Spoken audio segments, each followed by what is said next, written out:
आज काय तर म्हणे तिथे मुस्लिम मोहल्ल्यांमध्ये आणि काही तुमच्या मशिदींमध्ये फतवे निघतायत की काँग्रेसच्या उमेदवारांना सगळ्या मुसलमान समाजांनी मदत करावी, मतं द्यावीत. अनेक मुसलमान आहेत जे सुज्ञ आहेत, ज्यांना अकला आहेत, ते यांच्या वाट्याला जाणार नाहीत.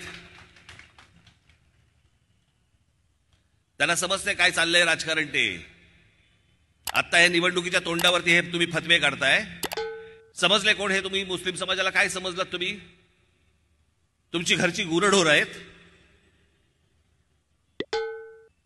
त्यांनाही समजतंय कोण कशा प्रकारे काय चाललंय आणि कोण आपल्याला वापरून घेतंय ते.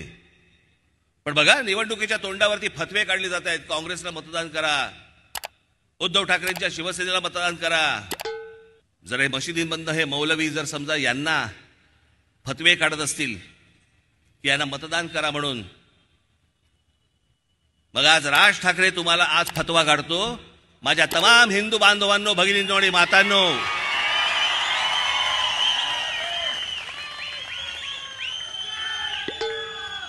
मुरलीधर मोहोळ असतील, भारतीय जनता पक्षाचे काही अजून इतर कुठचे शिंदेचे, अजित पवारांचे जे उमेदवार असतील,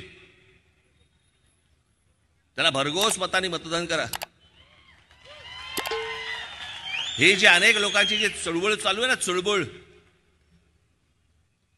काँग्रेसला मतदान करण्याच्या दृष्टिकोनातनं, हे कशासाठी? कारण गेल्या 10 वर्षामध्ये तोंड वरती नाही काढता आलं यांना.